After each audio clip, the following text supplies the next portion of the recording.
Everyone, Chanakya study के इस YouTube channel पे आप सभी का स्वागत है।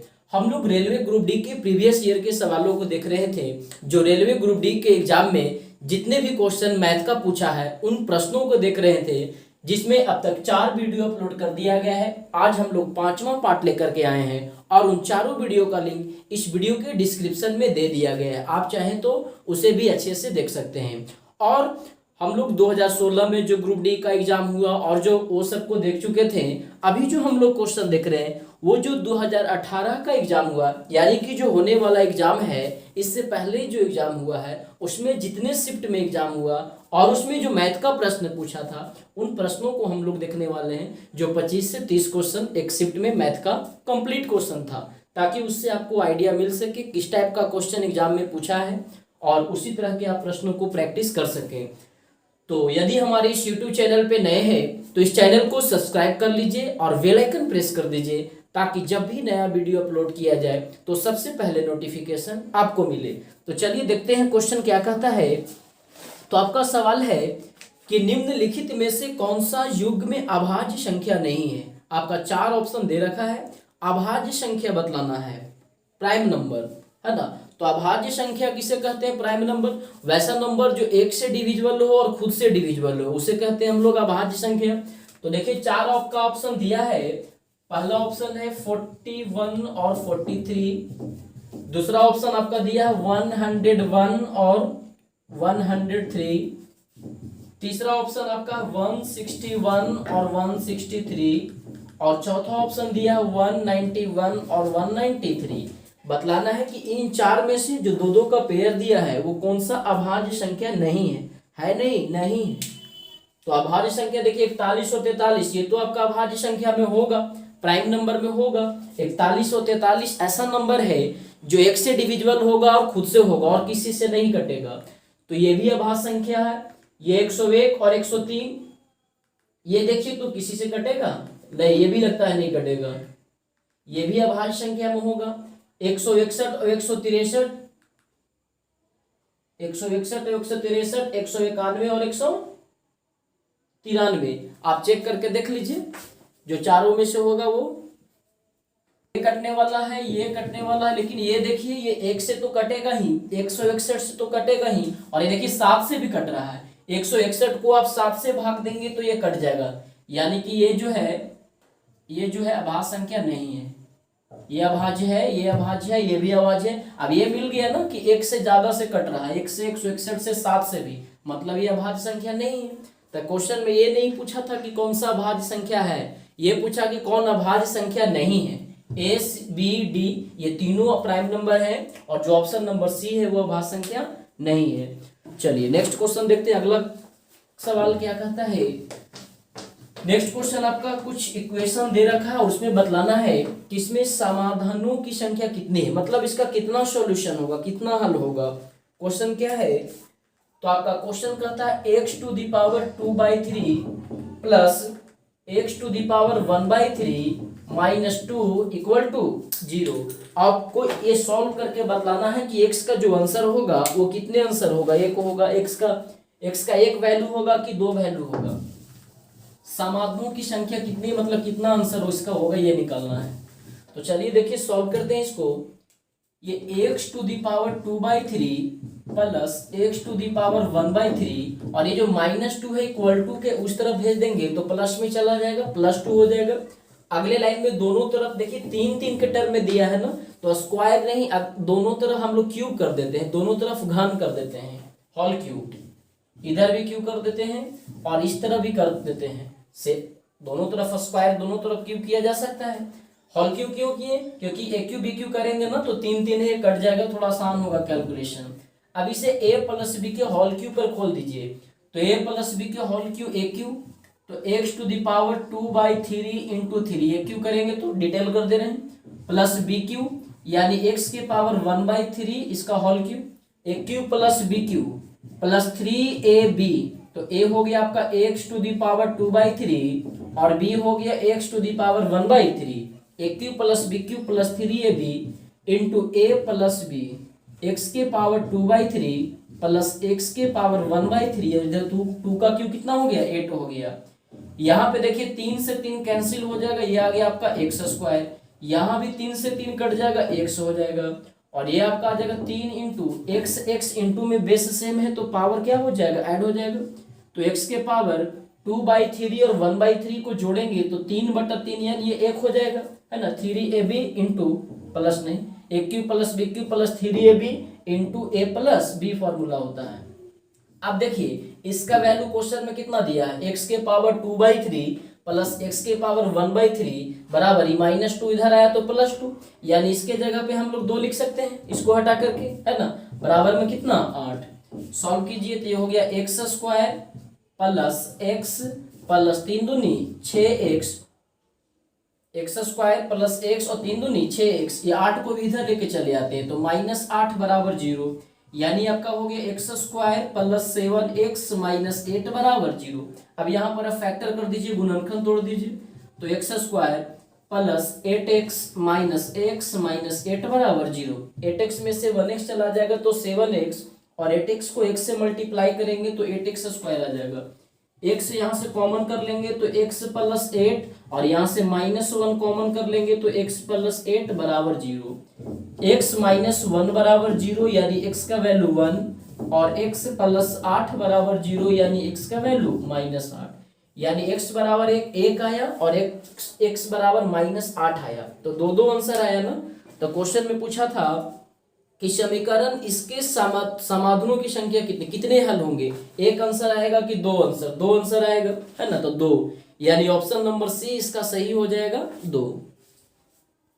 क्वेश्चन देखिए अगला सवाल कहता है कि 1/3000 1/3000 को आवर्ती दशमलव के रूप में लिखने पर क्या होगा, मतलब इसको भाग देकर के पॉइंट में लिखना है डेसिमल में, तो क्या हो जाएगा। एक को जब हम लोग 3000 से भाग देंगे तो कितना 1 2 3 4 डिजिट है ना, मतलब हो जाएगा 0.0003, 4 डिजिट के बाद पॉइंट होगा, 1 2 3 4 अंक है तो 1 2 3 4 डिजिट के बाद पॉइंट देंगे। आपका 4 ऑप्शन दे रखा है, और अगर कंफ्यूजन हो तो ऐसा भाग देकर देखिए डिटेल, लेकिन ऐसे 1 2 3 4 डिजिट है तो 4 डिजिट इसको भाग देंगे तो पॉइंट भी जो होगा 4 डिजिट के बाद होगा, यानी कि ऑप्शन नंबर बी इसका सही हो जाएगा 0.0003 सही आंसर। नेक्स्ट क्वेश्चन आपका कहता है कि 17956 का वर्गमूल कितना होगा, इसका स्क्वायर रूट निकालने के लिए कहा गया है।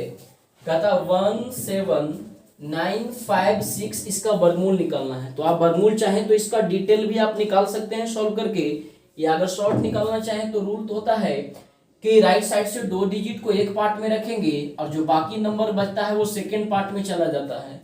सेकेंड पार्ट वाले नंबर को 2 स्क्वायर के बीच में तोड़ते हैं, 2 वर्ग के बीच में, तो ये 13 का स्क्वायर 169 और 14 का स्क्वायर कितना हो जाएगा, 13 का स्क्वायर 169, 14 का स्क्वायर 189, है ना। तो इन दोनों के बीच में आ जाएगा 14 का स्क्वायर 179 नहीं, 13 का 169 और 14 का स्क्वायर 196, यानी 169 और 196 के बीच में आ गया, मतलब ये 2 लगातार स्क्वायर के बीच में तोड़ना होता है, ठीक है। और देखिए 6 है, अब इकाई स्थान पर 6 है तो क्या क्या हो सकता है, जब पूरा पूरा कटने वाला वर्गमूल है तो या तो 4 हो सकता है, 4 चौको 16, या तो 6 हो सकता है, 6 छक 36, वो डिटेल आपको सब करवाया है स्क्वायर रूट का शॉर्टकट मेथड, तो 4 या 6 हो सकता है। तो 4 या 6 दोनों में क्या था, रूल होता है कि इन दोनों को मल्टीप्लाई कीजिए, तो 14 गुने 13 करेंगे तो कितना हो जाएगा, 14 9 140 और 14 3 42, 14 यानी 14 गुने 13 करेंगे तो 179 से ज्यादा आ जा रहा है, 140 और 42 182, तो कहता है इन दोनों का गुणनफल से यदि ये वाला नंबर छोटा हो तो यहाँ पर छोटा अंक लिखेंगे इकाई वाला, और अगर इन दोनों का गुणनफल से ये वाला बड़ा हो तो बड़ा वाला लिखेंगे। तो इन दोनों को गुना करने से 182 आ रहा है और 179 है, तो इससे तो ये छोटा आया, तो छोटा आया तो यहाँ क्या लिखेंगे, इकाई अंक छोटा वाला। 6 के लिए 4 भी हो सकता है, 6 भी हो सकता है, लेकिन 4 और 6 में छोटा कौन होगा, 4 लिखेंगे, और इन दोनों में से छोटा वाला को लिखेंगे। तो 13 और 14 में कौन छोटा है, 13, तो 134। आप अच्छे से प्रैक्टिस कर लीजिएगा तो ये फास्ट बन जाएगा, बाकी आप वहां चाहें तो डिटेल भी बना सकते हैं, छोटा क्वेश्चन ही था ये आपका। देखिए पूछा हुआ 28 सितंबर 2018 का जो ग्रुप डी का एग्जाम हुआ उसमें तीसरा शिफ्ट का ये सब सवाल देख रहे हैं हम लोग, मैथ का जितने भी क्वेश्चन पूछा है उन प्रश्नों को देख रहे हैं। चलिए अगला सवाल क्या कहता है, देखिए तो अगला क्वेश्चन है कि दूध की कीमत 20% बढ़ गई है तो व्यय को उतना ही रखने के लिए वर्तमान उपभोक्ता में कितनी कमी करनी होगी। कहता है दूध के दाम जो है 20% से बढ़ जाता है। मान लीजिए कि दूध का दाम अगर पहले 100 रुपया रहा होगा तो दूध का नया मूल्य कितना हो गया, 20% से बढ़ गया है, यानी कि 120 हो जाएगा।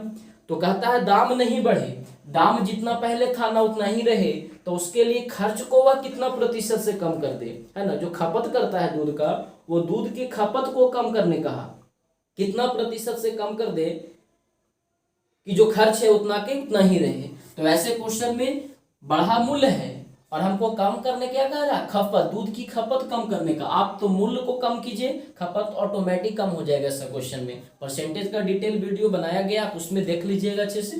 तो अगर 100 से 120 हो गया और हम इसको 100 ही रखना चाहते हैं तो 20 बढ़ाएं तो कम भी तो हमको 20 से ही करना होगा, कम ही 20 के करेंगे तब ना 100 के 100 रह जाएगा। तो क्वेश्चन में कहा कितने प्रतिशत की कमी करना होगा, तो कमी गुने 100 बटा मूल मान। अब ये मूल मान के रूप में ओरिजिनल वैल्यू क्या लिखेंगे, तो ओरिजिनल वैल्यू क्या लिखिएगा, कहता है कम पूछता है तो नीचे ज्यादा वाला लिखेंगे, और जब ज्यादा वृद्धि निकालना होगा तो नीचे कम वाला लिखेंगे। तो कम कहता है तो नीचे ज्यादा लिखेंगे।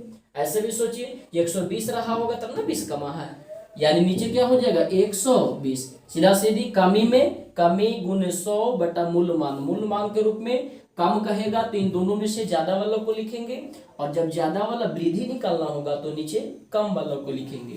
कैंसिल कीजिए, 20 छक 120, 3 दूनी 6, 50 दूनी 100, 50 बटा 3 यानी कि 16.2/3% की क्या हो जाएगा, कमी हो जाएगा। ऑप्शन नंबर डी इसका सही आंसर हो जाएगा 16.2/3। नेक्स्ट क्वेश्चन देखिए, अगला सवाल आपका हाइट एंड डिस्टेंस से है। कहता है मंच के ऊपर से 50√3 मीटर की दूरी पर टावर के शीर्ष का उन्नयन कोण 30 डिग्री है। यदि टावर की ऊंचाई 60 मीटर है तो मंच की ऊंचाई क्या होगी। फिगर बना लीजिए पहले। कहता है मंच के ऊपर से 50√3 मीटर की दूरी पर टावर। अब ये देखिए मंच है, समझिएगा अच्छे से, ये मंच है, दोनों तरफ से देते हैं, मंच का ये बेस हो गया। कहता है मंच के ऊपर से, मंच का ये टॉप है, मंच के ऊपर से 50√3 मीटर की दूरी पर, मंच के टॉप से 50√3 मीटर की दूरी पर टावर के शीर्ष, अब ये मंच यहाँ के टॉप है, यहाँ से 50√3 मीटर की दूरी पर यहाँ पर एक टावर है। कहता है टावर के शीर्ष का उन्नयन कोण कितना है, टावर के शीर्ष का उन्नयन कोण 30 डिग्री। टावर का शीर्ष टॉप ये हो गया, उन्नयन कोण यानी कि ये नीचे से देख रहा है, यहाँ पे 30 डिग्री है, उन्नयन कोण 30 डिग्री है। यदि टावर की ऊंचाई 60 मीटर है तो मंच की ऊंचाई क्या होगी, यानी ये जो कंप्लीट दे रखा है टावर जो है बेस से वो 60, अब टावर होगा तो बेस से होगा ना, टावर का कंप्लीट ऊंचाई 60 मीटर है तो बतलाना है कि मंच की ऊंचाई कितनी होगी, ये निकालना, ये मंच है और ये कंप्लीट आपका टावर का दे रखा है कितना, 60 मीटर। क्वेश्चन समझ में आ रहा है ना। कहता मंच के ऊपर से, ये मंच है, मंच के ऊपर से 50√3 मीटर की दूरी पर, 50√3 मीटर की दूरी पर टावर के शीर्ष का उन्नयन कोण, यहाँ से टावर टावर का तो ऊंचा होगा, तो टावर के शीर्ष से उन्नयन कोण 30 डिग्री है, जबकि टावर की कुल ऊंचाई 60 मीटर है। तो बतलाइए मंच की ऊंचाई कितनी होगी। आप चाहें तो नाम दे सकते हैं ABCDO, ठीक है। हमें क्या निकालना है, AD निकालना है। AD कहे या BC कहे, BC के दोनों इक्वल है ना, AD या AD बोले या BC बोले, BC निकल जाएगा, कहेंगे वही AD होगा। तो चलिए हम लोग चलते हैं ऊपर वाला ट्रायंगल में, ट्रायंगल DOC में चलते हैं, DOC या DCO है ना, ट्रायंगल DCO में चलते हैं। तो 30 डिग्री है, tan थीटा लगाते हैं। आप चाहें तो रेशियो से भी बना सकते हैं या एक्स से भी, चलिए डिटेलिंग कर देते हैं। यहाँ पे tan 30 लगाएंगे तो tan थीटा बराबर क्या होता है, लंब बटा आधार, तो लंब परपेंडिकुलर कितना हो जाएगा OC, और आधार कौन हो जाएगा DC। तो DC तो दे रखा है 50√3, tan 30 का वैल्यू कितना होता है, तो 0 का वैल्यू 0, tan 30 का 1/√3, 1/√3 इक्वल टू OC बाई कितना हो गया 50√3। अब ये √3 से √3 कैंसिल, बराबर में नीचे नीचे कटता है, तो OC का वैल्यू हमारा कितना निकल गया 50 निकल गया। OC यानी यहाँ से लेकर के यहाँ तक का लेंथ कितना निकल गया 50 मीटर। हमें मंच का निकालना है यानी AD निकालना है, या कहे BC, तो BC का लेंथ यहाँ से नहीं निकल जाएगा, BC बराबर टोटल दिया है आपका 60 मीटर और टोटल में से ये ओसी घटा देते हैं, कितना है 50 मीटर, तो 60 माइनस 50 कितना हो जाएगा 10 मीटर। 10 मीटर कौन हो जाएगा बीसी, और जो बीसी होगा वही ना एडी होगा, दोनों तो बराबर है। यानी मंच की जो ऊंचाई होगा वो कितने मीटर होना चाहिए 10 मीटर होना चाहिए। ऑप्शन नंबर सी यहाँ पे सही आंसर हो जाएगा। चलिए नेक्स्ट क्वेश्चन देखिए, अगला सवाल क्या कहता है। तो अगला क्वेश्चन है कि 425 का स्क्वायर माइनस 424 का स्क्वायर बराबर कितना होगा। ये कैलकुलेशन है। 425 का स्क्वायर, 425 का स्क्वायर माइनस 424 का स्क्वायर बराबर क्या। तो एक तो होगी, आप चाहे इसका स्क्वायर कर लीजिए, इसका स्क्वायर कर लीजिए, घटा देंगे, जो आएगा वो आंसर हो जाएगा। या तो फिर इसको ए स्क्वायर और बी स्क्वायर पर तोड़ लेते हैं, ये ए और ये बी, तो ए स्क्वायर माइनस बी स्क्वायर बराबर ए प्लस बी इंटू ए माइनस बी, जो फॉर्मूला होता है ए प्लस बी इंटू ए माइनस बी। तो 425 और 429 को जोड़ेंगे तो 5 और 4 9, 5 4 9, 2 2 4, 4 4 8, कितना हो जाएगा 849 हो जाएगा ये।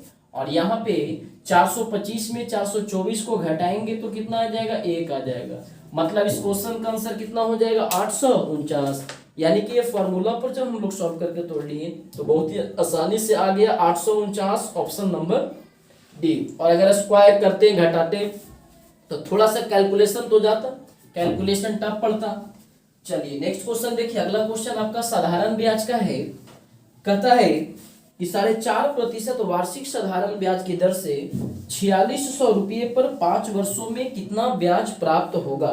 ब्याज निकालने के लिए कहा साधारण ब्याज, तो बिल्कुल पी आर टी तीनों दे रखा है, एसआई का फॉर्मूला लगा दीजिए, या फिर तुलना करके भी कि मूलधन दिया है 4600, हम लोग कहेंगे मूलधन कितना 100, निकालना है बगल में गुना, ब्याज निकालना है। तो ब्याज बराबर क्या होता है समय गुने दर, जब मूलधन 100 होता है तो समय गुने दर, यानी 5 इंटू 4.5, 5 इंटू 4.5, पॉइंट हटाएंगे 10 आ जाएगा। ये 2 जीरो से 2 जीरो कट गया, 5 दूनी 10, 2 से कैंसिल करेंगे 23 दूनी 46। अब यहाँ पर अब 45 और 23 को गुना कर दीजिए, आएगा वो ब्याज निकल जाएगा। 5 तिया 15, 4 तिया 12 और 1 13, 5 दूनी 10, 4 दूनी 8 और 1 9, 5 3 10, 1035। यानी जो ब्याज निकल कर आ गया वो 1035 रुपया आ गया। ऑप्शन नंबर डी यहाँ पे सही आंसर हो जाएगा। हालांकि आप चाहें तो इसे, अगर ऐसे कंफ्यूजन हो रहा तो सीधा सीधी मूलधन 4600 टाइम 5 ईयर रेट 4.5%, तो पे इंटू आर इंटू टी बटा 100, वैसे भी बात एक ही है। यानी ब्याज कितना निकल करके आ गया यहाँ पे 1035 निकल करके आ गया। चलिए नेक्स्ट क्वेश्चन देखिए, अगला सवाल क्या कहता है। तो अगला क्वेश्चन आपका ट्रिगोमेट्री का है, वैल्यू बेस्ड है। कहता है if cosec a equal to 2 sec b equal to √2 then a plus b equal to कितना होगा। cosec a का वैल्यू दिया है, देखिए यहाँ पर आपको वैल्यू याद होना चाहिए किसका वैल्यू कितना होता है। cosec a इक्वल टू 2 है और sec b इक्वल टू कितना दिया है √2। निकालना क्या है a प्लस b बराबर कितना। तो देखिए cosec कितना का वैल्यू 2 होता है, डायरेक्ट लिख देते हैं cosec a बराबर cosec कितना, तो थीटा बराबर निकलेगा ना, तो वैसे ही अब देखिए cosec किसका उल्टा होता है, साइन का उल्टा cosec होता है, और साइन 30 डिग्री का वैल्यू 1/2 होता है। तो साइन 30 का 1/2 का उल्टा करेंगे 2, यानी कि cosec 30 का वैल्यू कितना हो जाएगा 2, यानी a बराबर 30 डिग्री, थीटा तो a है।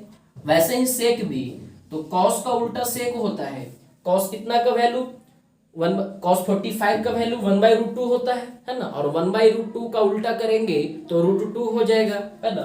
यानी cos 45, तो यहाँ पर किसका हो जाएगा sec 45, तो b बराबर कितना हो जाएगा 45 डिग्री। तो a प्लस b है ना, तो a का वैल्यू 30 डिग्री और b का वैल्यू 45 डिग्री, तो 45 प्लस 30 कितना हो जाएगा 75 डिग्री। यानी a प्लस b बराबर जो होगा 75, यानी कि ऑप्शन नंबर बी इसका सही आंसर हो जाएगा। चलिए नेक्स्ट क्वेश्चन देखिए, अगला सवाल क्या कहता है। तो अगला सवाल आपका प्रॉफिट एंड लॉस से है, लाभ हानि से क्वेश्चन है। कहता है 144 रेडियो को बेचने पर एक दुकानदार को 96 रेडियो के विक्रय मूल्य के बराबर हानि होती है, तो उसका हानि प्रतिशत ज्ञात करे कितना है। 144 रेडियो को बेचने पर, यानी एक रेडियो का अगर विक्रय मूल्य 1 मान ले, तो कहता है रेडियो बेचता है 144, यानी कि विक्रय मूल्य कितना हो जाएगा 144 हो जाएगा। और उसको 96 रेडियो के विक्रय मूल्य के बराबर हानि होता है।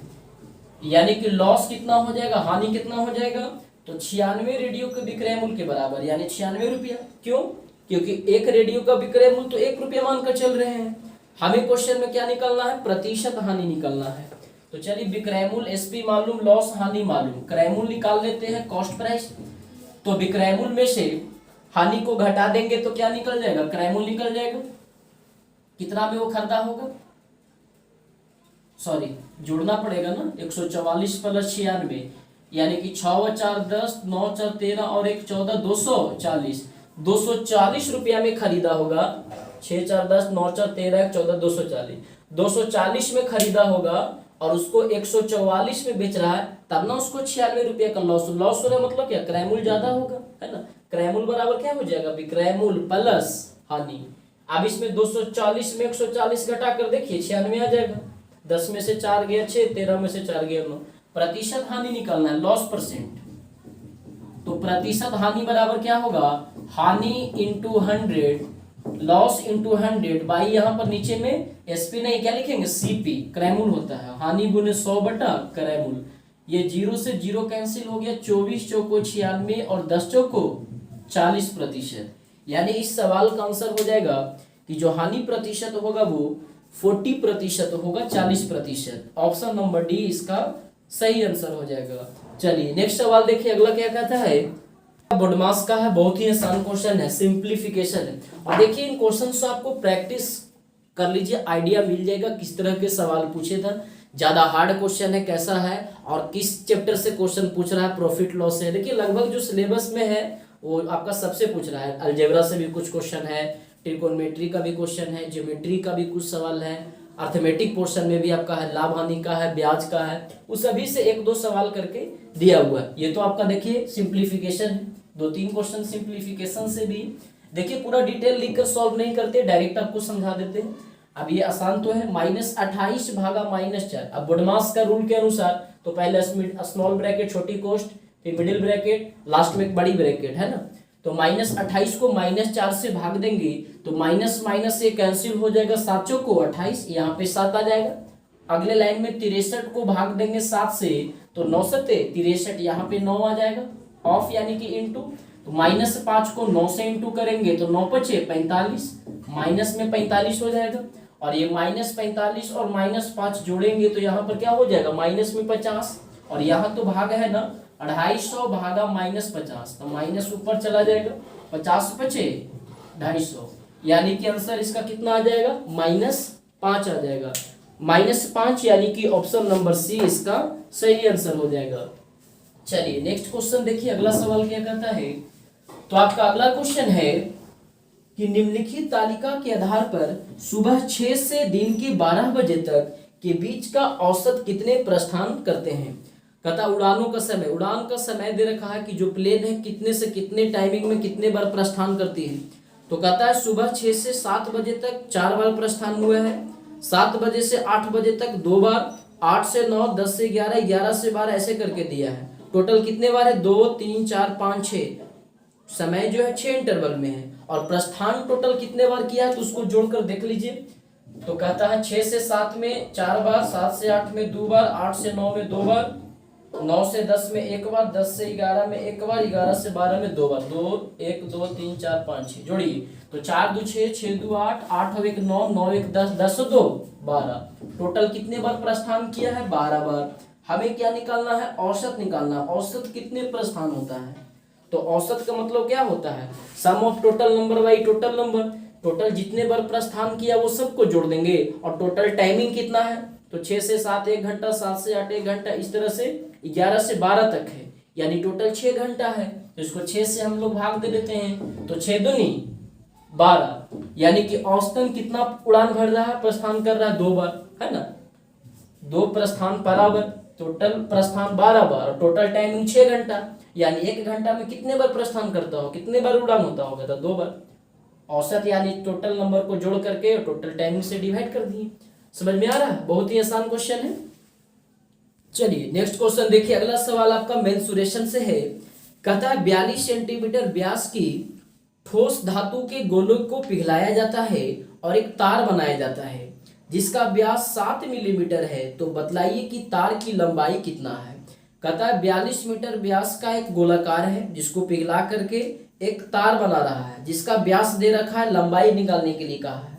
यानी तार है, व्यास दे रखा है, लंबाई यानी कि सिलेंड्रिकल शेप जाएगा, यानी कि स्फेयर का वॉल्यूम और सिलेंडर का वॉल्यूम दोनों आपस में क्या कर देंगे, बराबर कर देंगे। गोला का आयतन बराबर क्या हो जाएगा, बेलन का आयतन, है ना। तो गोला का आयतन अब पिघला करके बराबर करें, दोनों का आयतन जो होगा, वॉल्यूम होगा, वो बराबर होगा, है ना। गोला का आयतन बराबर सिलेंडर का वॉल्यूम, बेलन का आयतन। तो गोला का आयतन का फॉर्मूला क्या होता है, 4/3 पाई आर क्यूब, और ये बेलन का आयतन क्या हो जाएगा, पाई आर स्क्वायर एच। तो देखिए गोला के लिए तो इसमें व्यास दे रखा है 42 सेंटीमीटर, तो अलग से निकाल ले इसका त्रिज्या। तो रेडियस कितना हो जाएगा, 42 सेंटीमीटर व्यास है, तो आर बराबर फॉर्मूला क्या होता है, d/2, त्रिज्या बराबर व्यास बटा 2। तो कितना हो जाएगा, 42/2, यानी कि ये कैसे हो जाएगा, किस चीज में, सेंटीमीटर में। सेंटीमीटर में, अगर मीटर में करना चाहे तो क्या करेंगे, 100 से भाग दे देंगे इसको, यानी 21/100 मीटर हो जाएगा ये। सेंटीमीटर को मीटर में बनाना, 100 से भाग देंगे ना, यानी कि 4/3 पाई का पाई रहेगा आर क्यू, आर हो गया 21/100 के पावर 3। यहाँ पे देखिए पाई का पाई रहने दीजिए, इसका आर, तो इसका व्यास कितना दिया हुआ है, 7 मिलीमीटर दिया है। इसका जो व्यास है वो 7 मिलीमीटर है बेलन का, तो 7 व्यास है तो त्रिज्या 7/2 हो जाएगा। और मिलीमीटर को मीटर में बनाने के लिए 1000 से भाग दिया जाता है। मिलीमीटर को 1000 से भाग दे देंगे तो ये किस चीज में चेंज हो जाएगा, मीटर में चेंज हो जाएगा। तो पाई आर स्क्वायर एच, यानी 7/2 इंटू 1000, किस लिए, मीटर में चेंज करने के लिए, स्क्वायर। और एच तो हमको मालूम नहीं है, वही तो निकालना है, तार की लंबाई यानी एच निकालना है। तो क्या नहीं निकल जाएगा सॉल्व होकर के यहाँ से, गोला के आयतन बराबर बेलन का आयतन। क्यों, क्योंकि जो गोला के शेप में दिया है, ठोस धातु है, वो कैसा है, गोला के शेप में है, और उसको पिघला करके सिलेंडर बना रहा है, तो दोनों का आयतन क्या हो जाएगा, बराबर हो जाएगा। बस केवल यहाँ पर यूनिट चेंज करना है। ये सेंटीमीटर में था, पहले तो 42 डायमीटर है व्यास, 2 से भाग देकर त्रिज्या निकाल लिए, 100 से भाग दे दिए, मीटर में आ गया।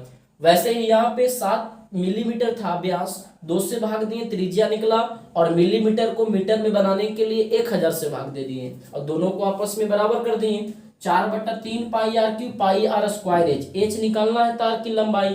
तो क्या आप लोग सॉल्व करके यहाँ से एच नहीं निकाल लेंगे, कैलकुलेशन है वो चेक करके देख लीजिएगा एच कितना आता है। तो चलिए वीडियो को यहीं तक रहने देते हैं, काफी बड़ा हो जाता है वीडियो, लंबा हो जाता है, तो अपलोड करने में प्रॉब्लम होता है। तो आप लोग कमेंट करके बताइए कि आपको वीडियो कैसा लगा। और बाकी कंप्लीट क्वेश्चन नहीं हुआ है उस शिफ्ट का, और बाकी जो बचा हुआ सवाल है हम लोग नेक्स्ट पार्ट में देखेंगे, और जो सवाल इसके आगे का है ना, अगला वीडियो में हम लोग इसको डिस्कस करेंगे। तो आप कमेंट करके बताइए आपको वीडियो कैसा लगा, समझ में आया कि नहीं। अगर कोई क्वेश्चन में डाउट रह गया हो तो वो बताइए, और वीडियो को लाइक कीजिए, शेयर कीजिए, सब्सक्राइब कीजिए। Thank you.